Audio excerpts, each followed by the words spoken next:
High বন্ধুরা, তোমরা সবাই কেমন আছো? আশা করি তোমরা সবাই ভালো আছো। আমি অনেক অনেক ভালো আছি।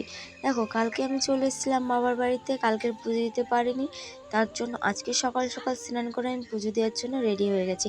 দেখো, সকালবেলা আমি ঘুম থেকে উঠে ফুল তুলে রেখে দিয়েছিলাম, কারণ একটুখানি বেলা হলে এখানে ফুল পাওয়া যায় না।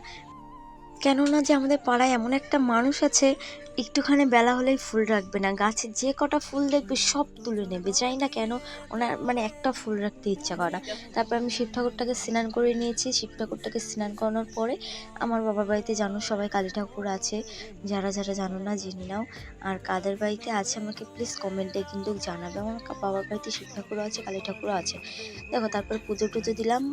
ভিডিওটা কেমন লাগলো আমাকে কিন্তু প্লিজ কমেন্টে জানাবে। আর যারা যারা আমার চ্যানেলে নতুন আছো তারা প্লিজ সাবস্ক্রাইব করে দেবে আমার চ্যানেলটাকে। আর কমেন্টও করে দেবে যে ভিডিওটা কেমন হলো। ভিডিওটা আজকের এই পর্যন্ত। টাটা, বাই বাই, ভালো থেকো। পরের ভিডিওটার জন্য আমার সঙ্গে থাকো।